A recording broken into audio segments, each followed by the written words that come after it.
Hello, everyone. Welcome. My name is Tracy Johnson, and I'm the Dean of Life Sciences here at UCLA.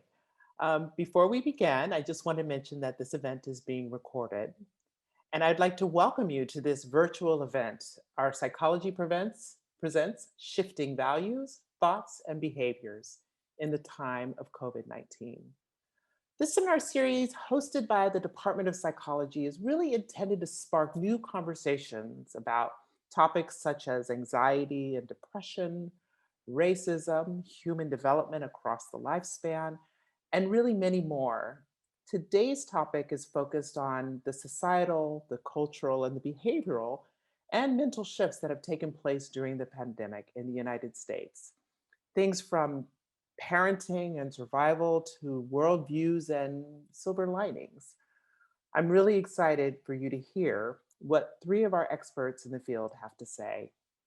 So before I introduce you to today's moderator, distinguished professor and chair of the Department of Psychology, Annette Stanton, please allow me to share with you my extraordinary pride in UCLA Psychology's faculty and students.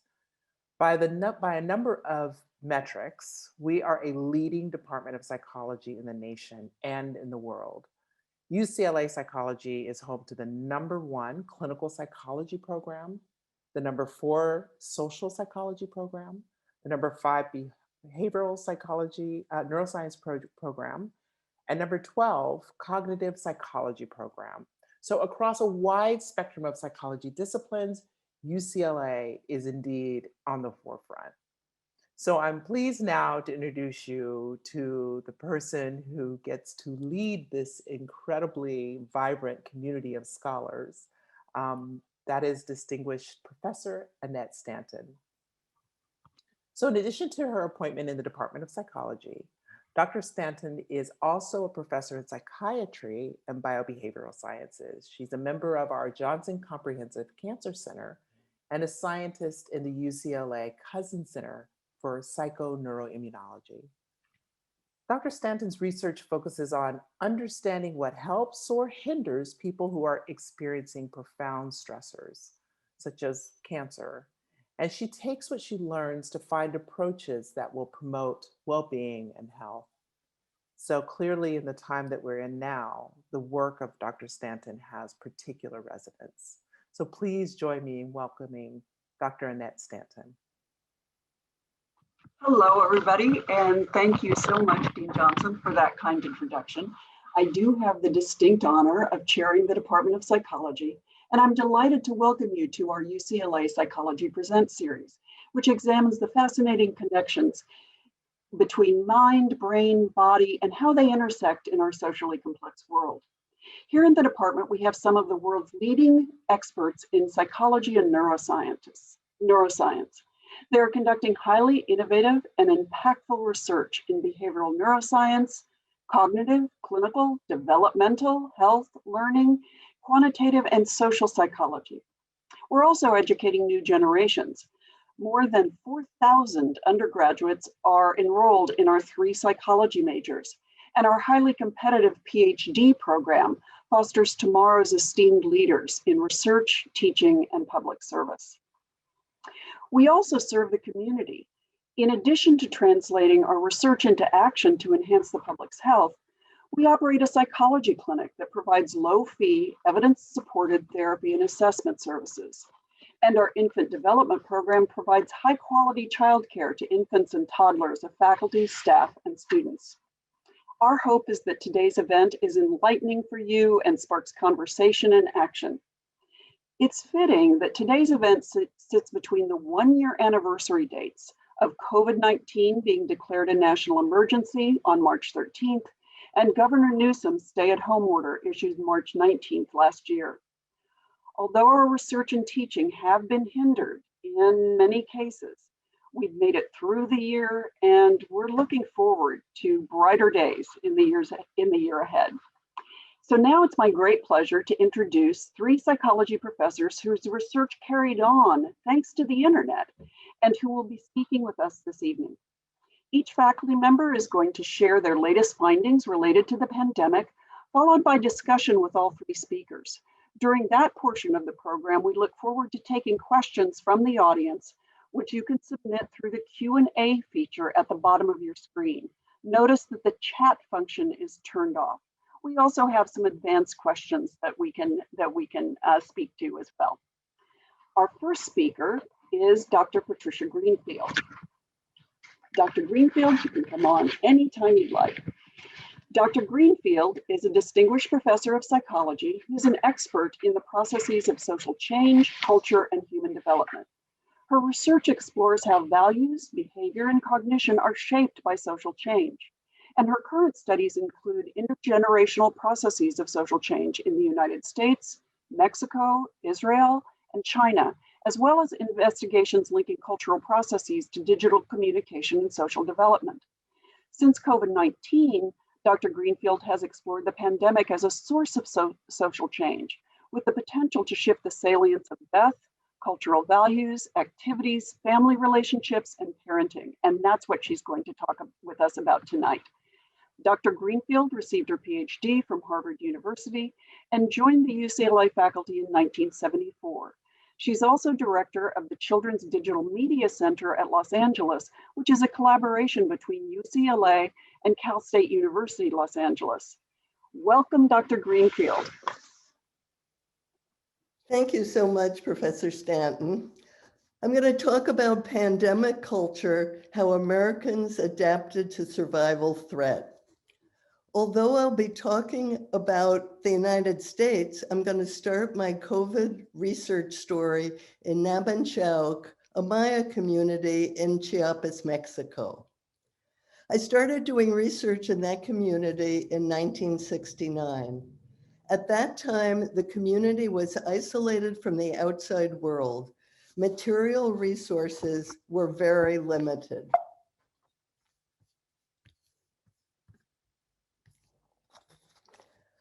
Lifespans were short. Infant mortality was high. Mortality was highly salient. To adapt to this dangerous environment with limited resources, there were elaborate death rituals. Death was a very salient part of life. Here in this photograph on Day of the Dead, a family has fed the soul of this woman's late father by putting lots of food on his grave.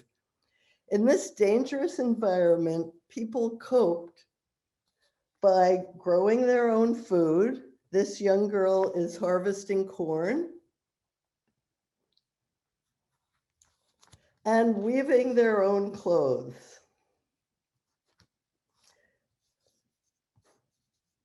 Whoops. That's okay.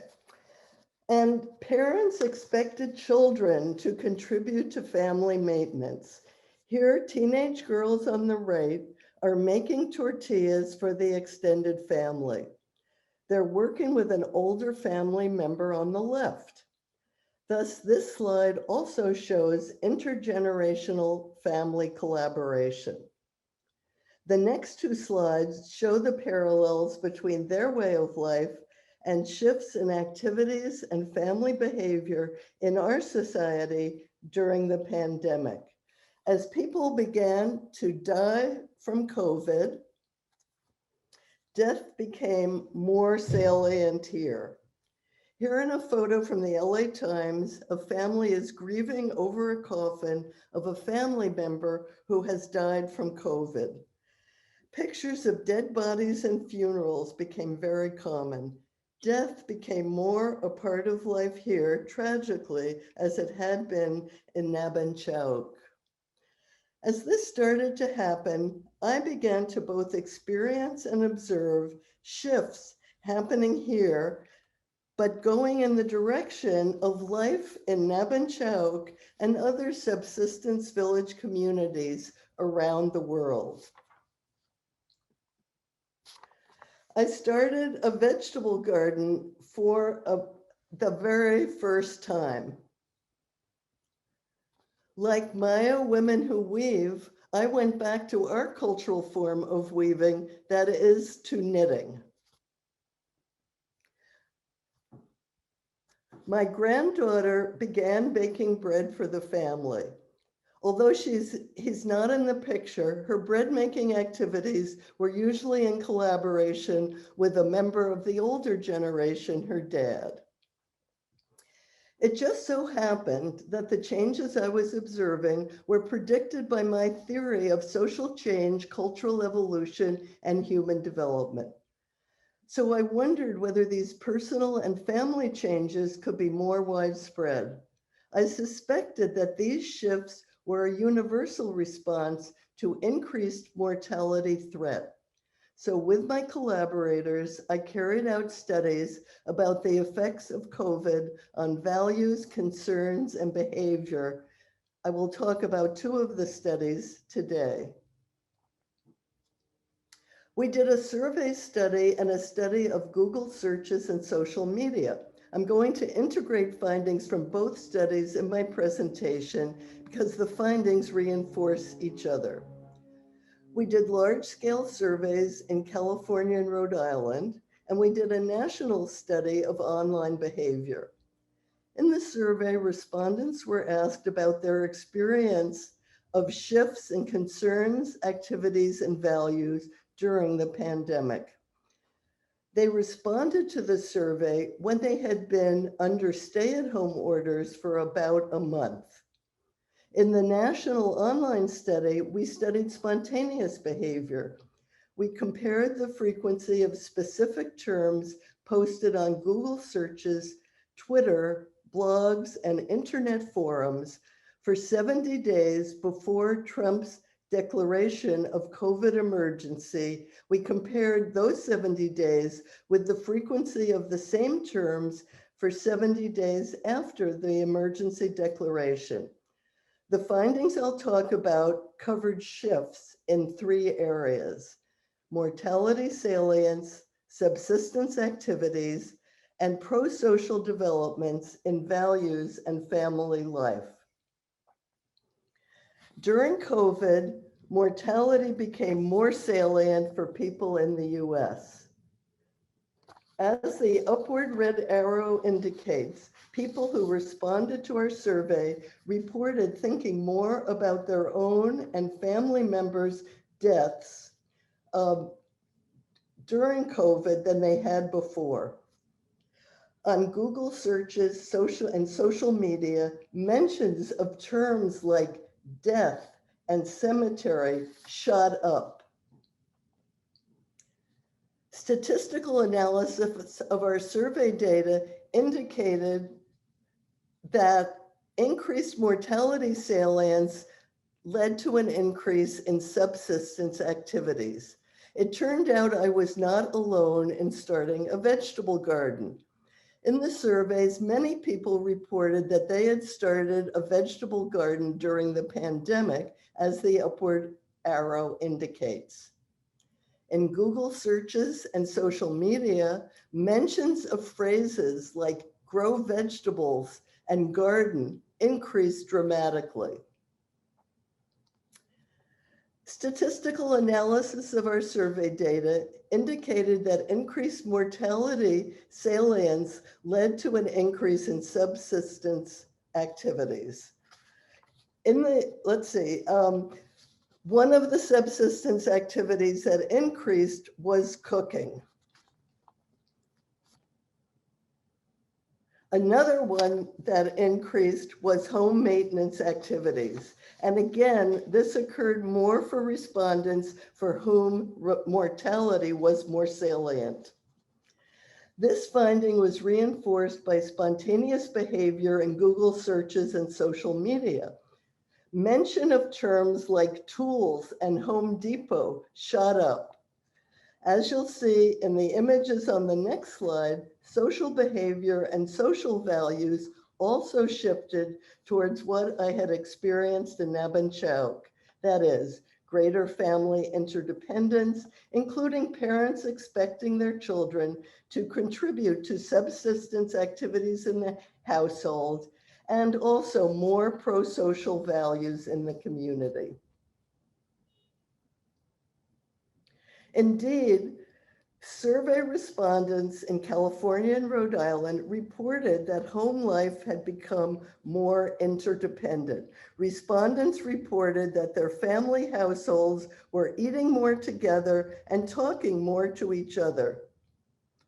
People reported that family members were helping each other more, both with survival matters like helping them to get groceries and also with social support. Here, a grandchild delivers groceries to grandparents in their home.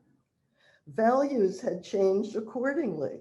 Respondents reported that their appreciation of family and appreciation of the elderly increased during the pandemic. Parents expected more help from their children at home. In the survey, many parents reported increased expectations that children would help with cooking for the family, cleaning common areas in the family home, and helping with family laundry. These shifts in response to survey questions were supported by shifts in spontaneous behavior online. Across the country, people showed the increased importance of pro-social and communitarian values. In Google searches and social media, the frequency of the words sacrifice, help, and share shot up across the country. Once again, our statistical analysis showed that all of these shifts during the pandemic were greater when mortality was more salient. That is, when death loomed larger in people's psyches. Let me now conclude. I've shown you the silver lining of the COVID tragedy. Will these changes last? Basically, no. The shifts I've shown you are basically adaptations to conditions that make mortality very salient. These adaptations happened very quickly when the pandemic started. When conditions changed back to how they were before, as COVID mortality rates decline and people regain their livelihoods, values and behavior will adapt by going back also. However, research suggests that the shifts may be more lasting for those who have experienced the pandemic between about 9 years of age and early adulthood. As mortality salience wanes, the rest of us may change back to our pre-pandemic values, activities, and concerns. But the young people of today will create the future society. I feel strongly that the shifts that occurred during the pandemic toward more family closeness and interdependence, toward stronger pro-social values, were an important corrective to social change in the United States that had been going in an individualistic direction for more than 200 years. So I also feel strongly that the more these shifts stick after COVID goes away, the better off we will be as a society. And now let me conclude by thanking my collaborators. Thank you to all my research collaborators and the photographers. Both research and photography were an intergenerational family collaboration, illustrating how COVID brought our family closer to a feature of a small village, intergenerational collaboration. Noah and Gabriel are my grandsons, and Lauren is my daughter and their mother. Thanks very much to the organizer of this event for the opportunity to share my research, and to the audience for watching and listening. I hope our research helps you understand your own experiences during the pandemic a little better. Dr. Greenfield, thank you so much. It's really heartening to learn that despite the threats and the losses in the pandemic, humans really can adapt and strengthen important values. And I really like the idea that the younger generation will potentially instantiate those values and carry forward with the kinds of values that you're talking about and that you so exemplify in your own family. Okay, so next I have the pleasure of introducing Dr. Bridget Callaghan. Dr. Callaghan is an assistant professor of psychology who studies interactions between mental and physical health across development. She directs the Brain and Body Lab, and it's really cute. I have to tell you when you see it in the department, where the outside, where her team studies development at multiple levels, from neural, gastrointestinal, and other physiological processes to indicators of mental and physical health. She's a leader in understanding the gut microbiome, which I think that many of us have heard of. She has a special interest in the roles played by early life adversity and trauma on those processes. Her lab's ultimate goal is to inform better mental and physical health treatments across development. Dr. Callaghan earned her bachelor's degree in psychology, her master's in clinical psychology, and her Ph.D. at the University of New South Wales in Australia. After she completed her postdoctoral training at New York's Columbia University, our department was delighted to welcome her in 2019. So take it away, Dr. Callaghan. Thanks so much, Annette. All right, so thank you very much, Professor Stanton and Dean Johnson and the UCLA Department of Life Sciences for putting on this event. So today I'm going to talk about some research that's taken place in my lab during COVID-19, which I really consider to be a study of people under pressure.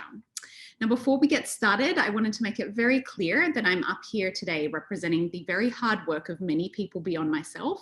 So students Chloe Schwartz, Kristen Chu, Emily Towner, Shara Stanek, and collaborators Dr. Nadine Kasparian, Dr. Natalie Brito, and her student Alejandra Lemus. So today I'm going to be presenting research that really spans the developmental spectrum, asking how the COVID-19 pandemic has affected parents, children, teens, and this new developmental period that we like to talk about called emerging adulthood. So this is really about 18 to 25 years of age. And the reason that I take a developmental perspective in this work is really because of the way that COVID-19 and the associated lockdown response by governments across the world seems to directly impact the ability of individuals at these different life stages to complete their developmental tasks. So what do I mean by developmental tasks? Well, simply if we look to parents, we can see that they have many different goals, including the provision of care for their children, provision of care for other dependents, also earning an income, either within or outside of the home, and engaging in their home life duties, so that never-ending pile of washing that needs to get done. So parents have a very unique set of goals. And of course, this differs from the developmental goals of children and teens. Children and teens need to attach to and eventually develop independence from the caregivers. It's also a stage of massive socio-emotional growth where both children and teens are learning to regulate their emotions independently. And as teens eventually kind of get older, where they're starting to develop friendships outside of the family unit. And eventually they emerge into this young adult stage where they have, again, another unique set of goals. So in this stage, it's really about identity exploration. There's a high self-focus. They're finalizing their education and training and really beginning to think about what they want to be when they reach the end of this emerging adulthood period. And they're really creating the beginnings of their new family as well. So there's a lot of starting and ending romantic relationships and trying out new things in this period. So as I'm discussing these developmental tasks, I think it makes two things really obvious. And the first is that COVID-19 seems to directly impact an individual's ability to efficiently achieve almost all of these goals. And secondly, is that COVID-19 will likely have a very different impact on individuals depending on their developmental stage.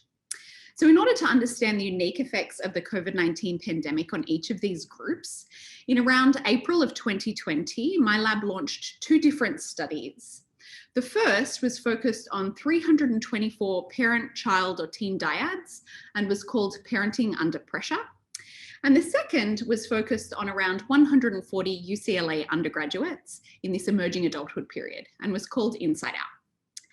So rather than going into detail on either of those two studies today, what I'd like to do instead is to condense what we learned from those studies down into 4 lessons and to discuss those lessons in detail. So those lessons were, there's no right way to pandemic, that parents really set the lens through which children and teens experience their world, that you cannot pour from an empty cup. So this is really a lesson in kind of self-care. And finally, that mindset matters. So when it comes to the effect of the pandemic on health and well-being, the way that we think about the pandemic really mattered. So let's dive right into the first lesson here. There is no right way to pandemic. So in our survey, Parenting Under Pressure, we asked parents to spend 5 minutes writing about the way that the COVID-19 pandemic was affecting them and their family. And we subsequently coded those written reports into themes and examined what themes were coming up for a lot of different parents. One theme that was written about by over 1/3 of the sample was this stressful balancing act of working, parenting, and schooling children from home, and the increased demands that parents were facing on their time during COVID-19. For example, one mother wrote, "Day-to-day household duties and chores have become even more burdensome due to a lack of time to manage, outside of schoolwork, working full-time remotely, checking in on loved ones, and finding alternative ways for our children to remain social. The mental load is especially burdensome for me as a mother during this time." In other words, lots of parents felt very overwhelmed by this experience of COVID-19. However, it's also important to note that this was not the only response that parents had to this event. In fact, another 1/3 of our sample described the event as a positive for their family. For example, in the words of this one mother, "This has been a very positive experience for our family, as we're lucky to have outdoor space and enough funds to get through this, albeit not as much as we'd like. It's been a time we've been in service to each other and relied on each other in a far deeper way." So what can we take from this massive diversity in responses? I think the simple message is that there really is no right way to respond to this pandemic. There's no common path, with each family having a very unique journey. And I think what that really means is that the ways that we therefore respond to families really needs to acknowledge those unique needs and experiences. So what about our next lesson? Parents are the lens through which children and teens experience their world. Again, in the Parenting Under Pressure study, we asked parents to complete a range of surveys about their own fear of COVID-19 and their children's fears. And we saw very clearly in our data that parents can work in both anxiety enhancing as well as anxiety relieving ways for their children. Firstly, we saw that parents who were more fearful of COVID-19 actually tended to speak to their children more about the dangers of COVID-19, which in turn increased their children's fears about COVID-19. In other words, parents could transmit their own fears of COVID to their children through conversational tactics. But we also observed parents playing the opposite role. We saw that for children who were exposed to lots of threat signals in their general environment, for example, on TV or at school or in the neighbourhood, those children tended to experience higher fears of COVID-19. However, this was not true if parents engaged in high levels of comfort behaviour. So that is speaking to their child openly, setting routines for their children, and encouraging positive experiences. In other words, these two findings show us that parents are really the lens through which children and teens experience their world and are really responding to this pandemic. I think it's really important for parents to acknowledge and to understand how much power they have in this respect.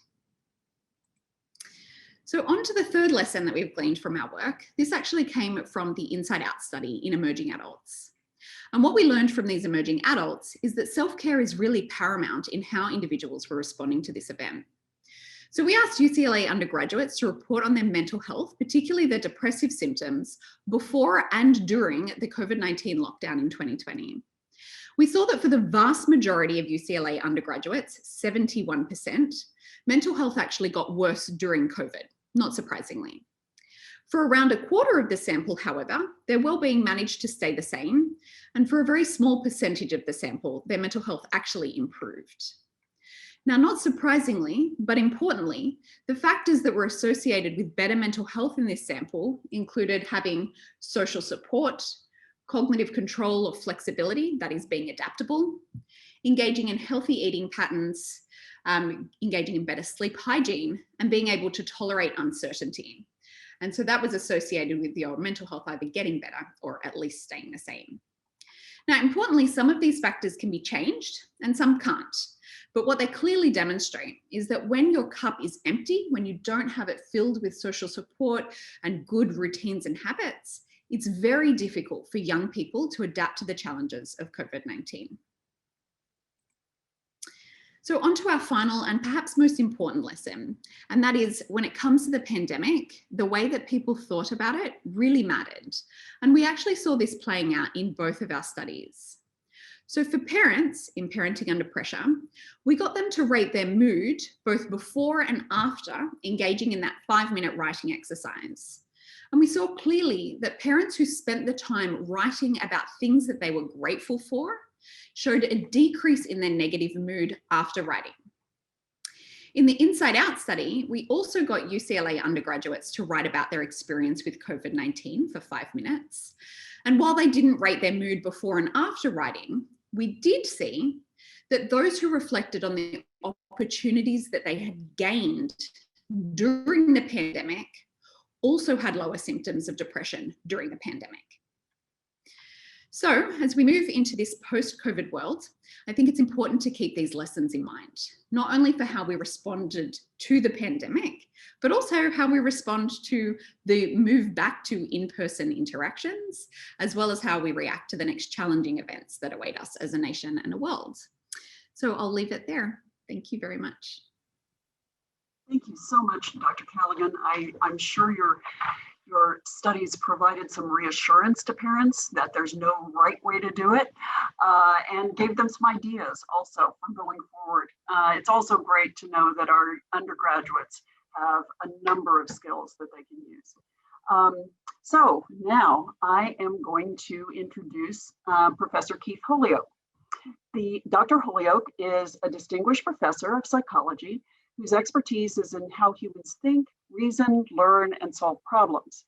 His work combines behavioral and neural studies with computational modeling of cognition. Much of his lab's work is concerned with the role of analogy. So he can tell us how understanding the point of life is like a box of chocolates, which we've all heard probably way too many times, aids in transferring knowledge and helps us learn. More broadly, Dr. Holyoak conducts research on the nature of the relational knowledge that underlies analogy, causal reasoning, and deduction. He investigates how relational knowledge is used to reason in domains ranging from law and politics to mathematics and science.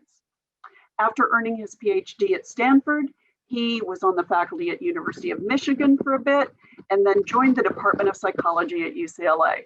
Let's Zoom welcome psychology professor and published poet, I should add, Professor Keith Holyoak. Thank you, Dr. Stanton. A liberal democracy depends on an informed citizenry, and that's probably never more true than when a pandemic strikes the nation. So what I wanted to do in the next few minutes is sort of take us all back to a year and a week ago, at the time Dr. Stanton alluded to, and just coming up in the middle of March last year, when COVID-19 was striking for the first time. So how, in fact, are people supposed to understand what's happening when this is something that has never happened in any of our lifetimes? Most of us were not epidemiologists, didn't have direct expertise, and yet we were quickly being asked to make huge behavioral changes, changing the way we went to work, or if we went to work, school, everything to do with social distancing. And depending on what we believed about COVID-19, and particularly just how bad is this going to be, we would make very different decisions about exactly how we're going to react to it. One thing in general psychologists know about beliefs is they don't stand in isolation. We tend to believe things that in some way or the other kind of hang together.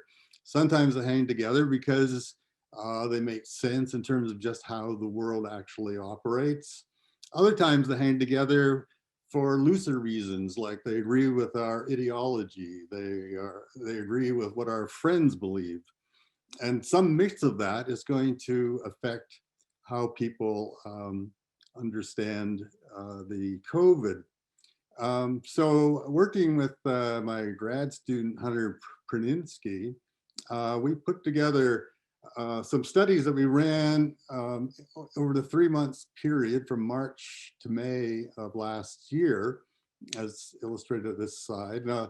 Our first study was actually literally run on March 13th, which is the day UCLA was closing down. The World Health Organization had just declared a pandemic. There was a wave of closures of big professional sports, concerts, etc., going on across the nation. Hunter kind of worked overnight to get our study together because we were interested in what do people believe before, in fact, much has happened. When we knew a lot of things are going to happen, we weren't sure what was going to happen. This graph is showing actually the average daily cases, new cases of COVID over the year. Interesting, maybe hard to remember right now, that on March 13th, there were very, very few cases. I think there was less than 5 deaths in the nation at that point. Nonetheless, there was a general sense that trouble was on the horizon. And of course, it quickly became struck us. So by April and May, in fact, we were in the middle of the first wave of the pandemic. So we did a couple of things. We did a direct survey, national survey over the internet, asking people questions about what do they believe about the COVID and other related issues. And we also did some analyses of internet discussions that were going on in that period. So I'll refer to study 1 as the March 13th. We had 2 other studies, but the results are very similar. I'll just lump them together as study 2. So in our survey, we asked questions. One of them was simply put yourself on a political continuum from liberal to conservative, and we cut that in half and just made a binary distinction. I'll just discuss a couple of the big issues that turned out to actually matter. One was a kind of political beliefs. Questions like some politicians are making a big deal out of COVID-19 for political reasons, which we coded as belief in some kind of political hoax going on. Another was medical skepticism. Questions like medical organizations like the World Health Organization, the Centers for Disease Control are not trustworthy. So the higher your score on that, the less you believed in what doctors are saying.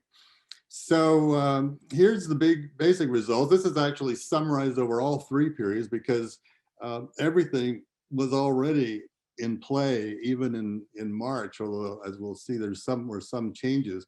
So up at the top here, we've got the distribution of responses to ratings of the expectation about severity of COVID. How bad is it going to be?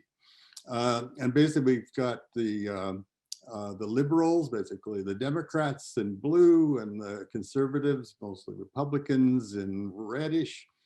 And you can see right off that the liberals tend to think that this is going to be very bad. They give very high severity ratings, although there's a broad distribution. And conversely, those with conservative leanings are already thinking this is really not so serious, although, again, there's quite a lot of overlap.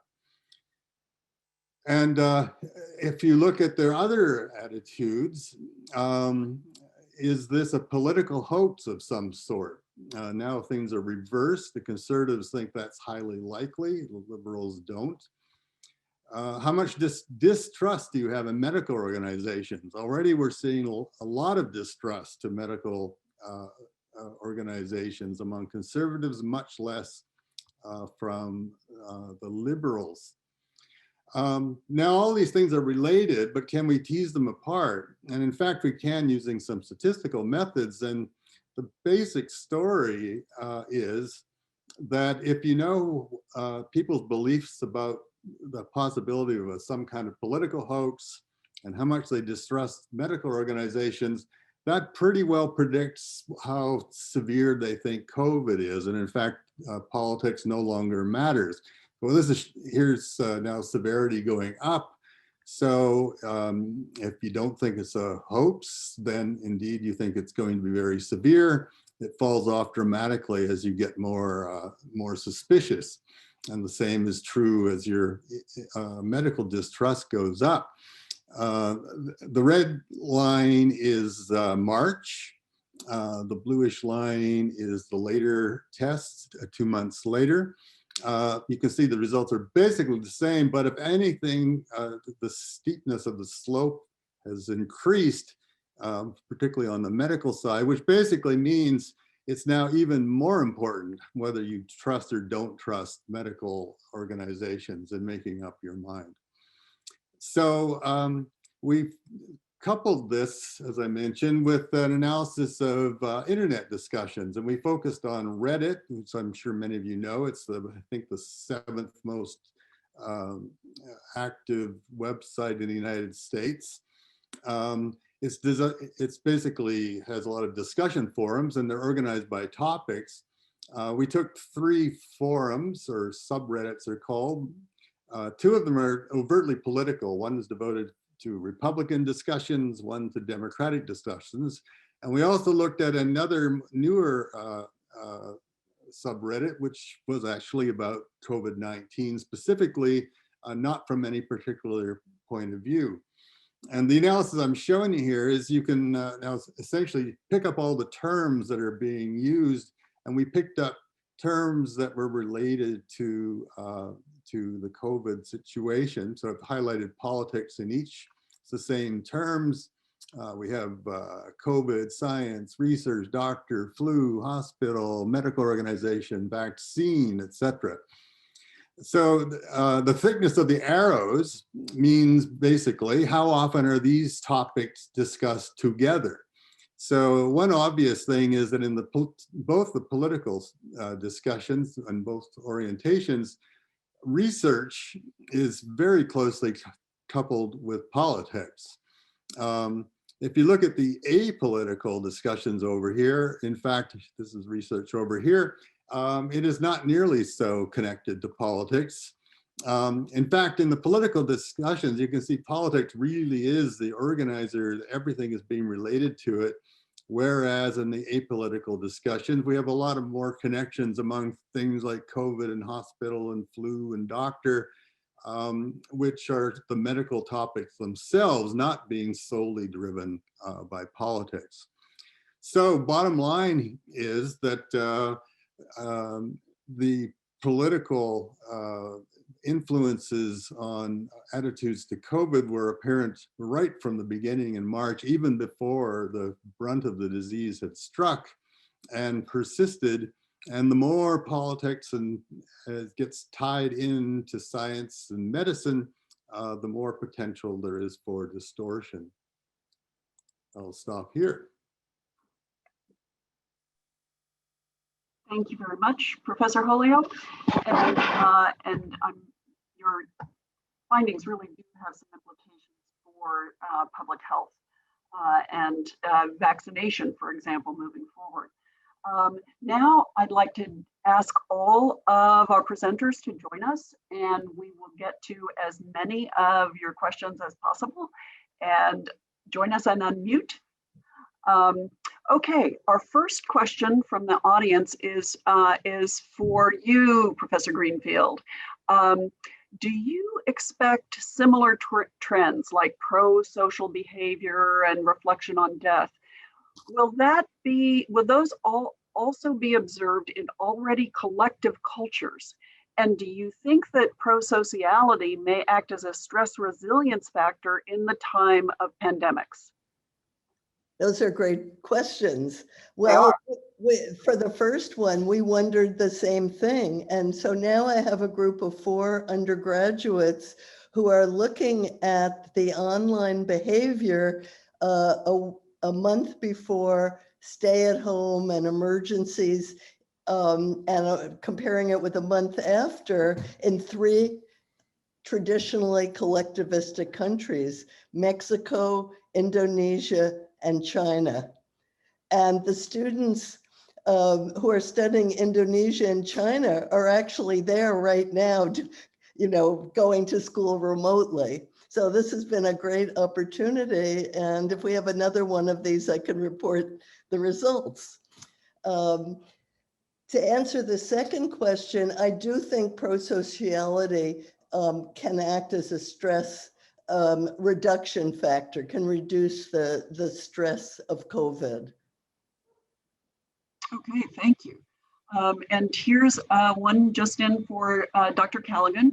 So was the 5-minute writing done daily or at the beginning, at the end of the studies? And would that have any implication for your findings? Right. So it was actually just done at the end of the survey. So they started the survey, however long it took them to get to the 5-minute writing component. It was about 20 minutes for each participant. Then they wrote for 5 minutes, and immediately before they started writing, they rated their mood, and immediately after they started writing, finished writing rather. So yeah, we saw a change in negative affect just from that 5-minute intervention. So I think that really fits in a lot with a lot of gratitude data that already exists out there. So gratitude journaling seems to have a really positive impact on people's mood. I don't expect that this would last a particularly long time, but it's nice to see even any shifts in mood with just a 5-minute writing intervention.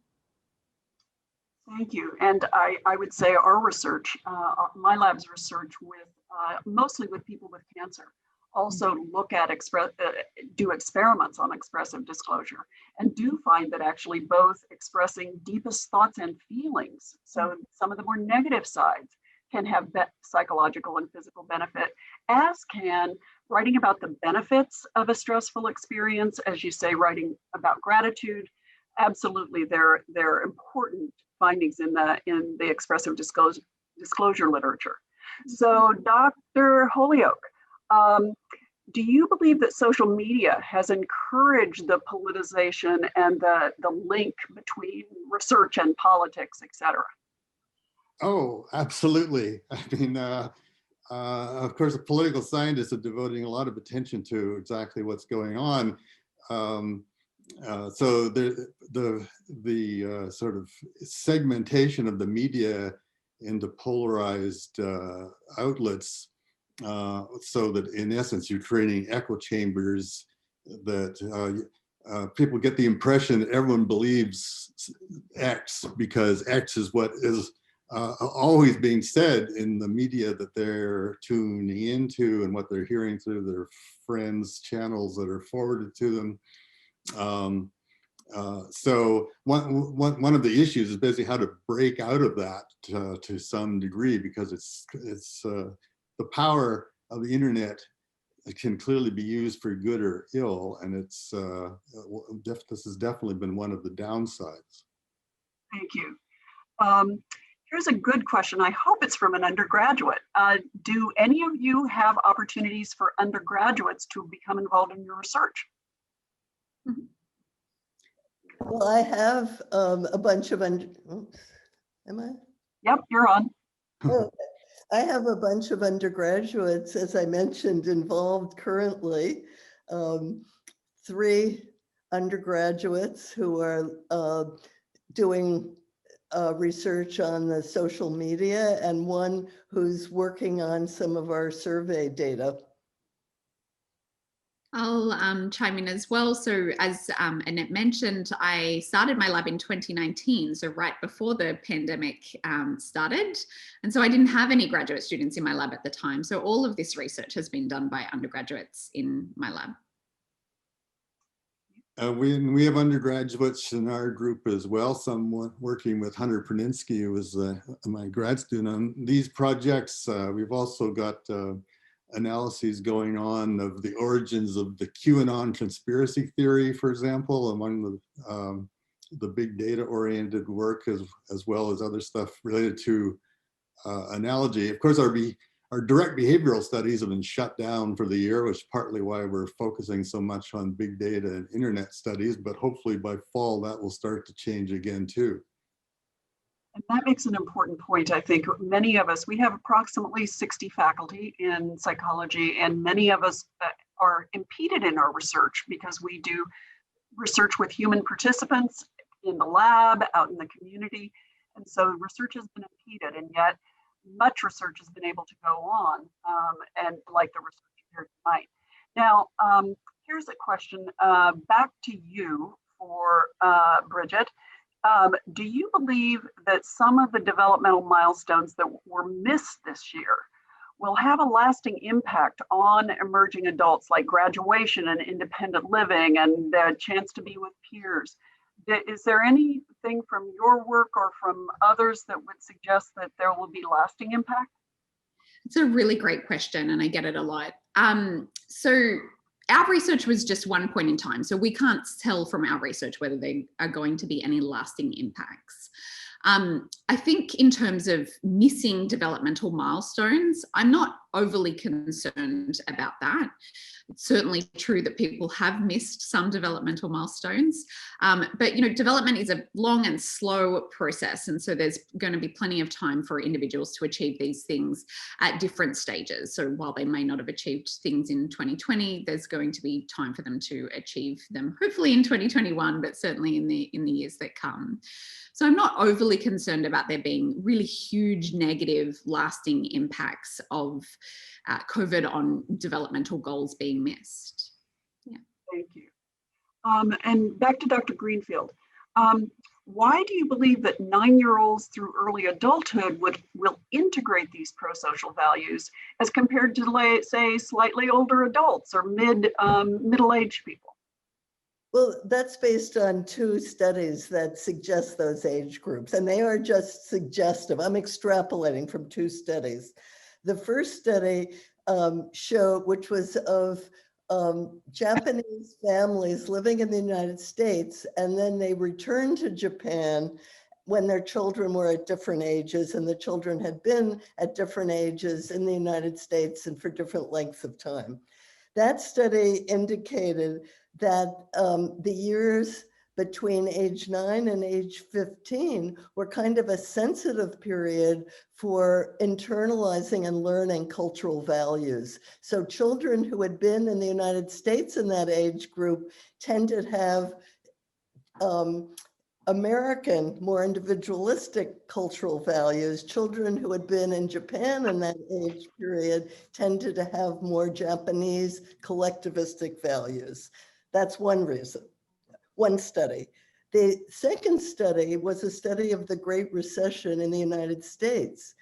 And we had found during the Great Recession, teens and emerging adults, college students, became more collectivistic, more community-oriented during the Great Recession.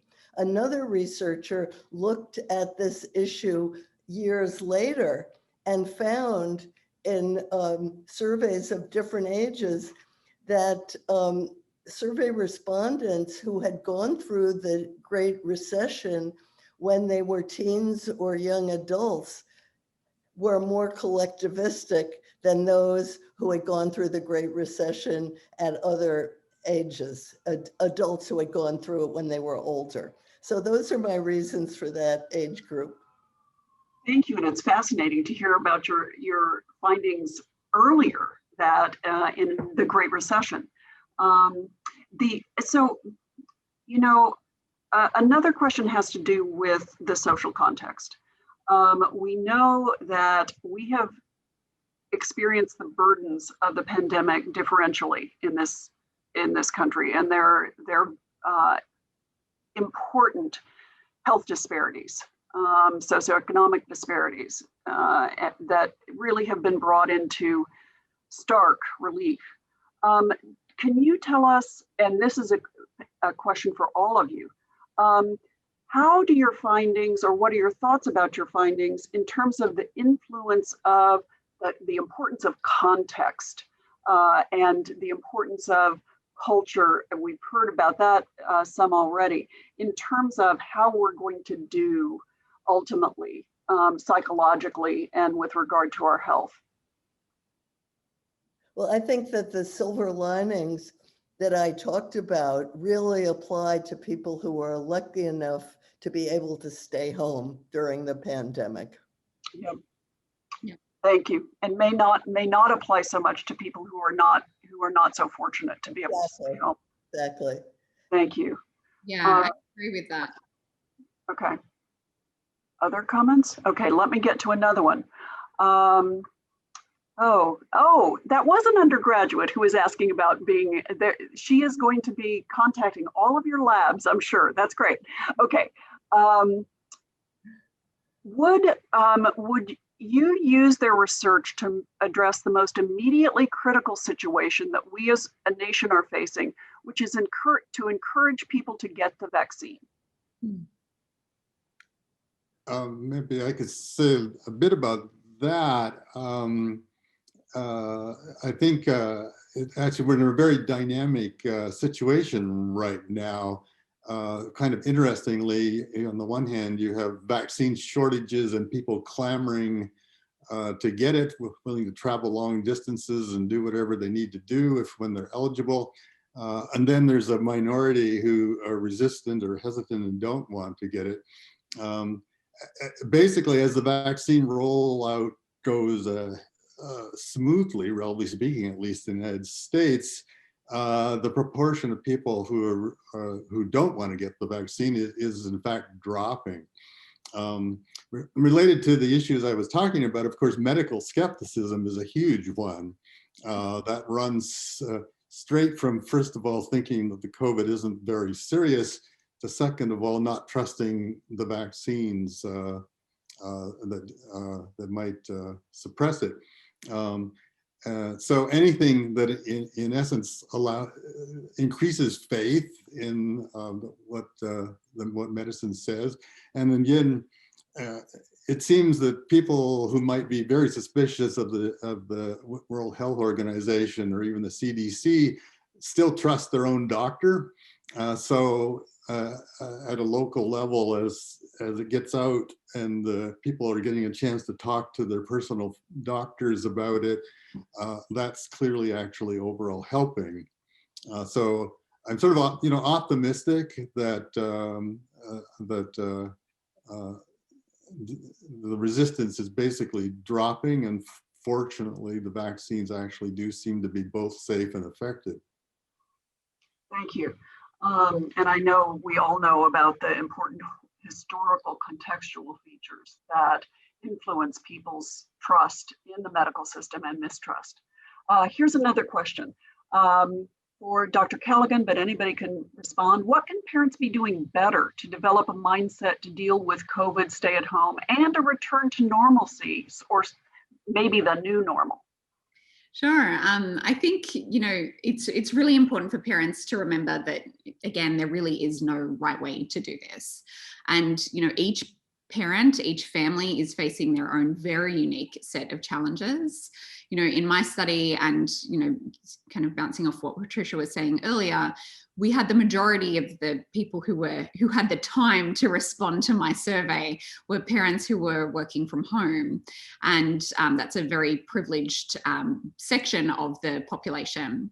So I think, it's really important for parents to understand that, no matter what their privilege levels are, there are unique challenges that are there for them, and to just be, really accepting and gentle on themselves when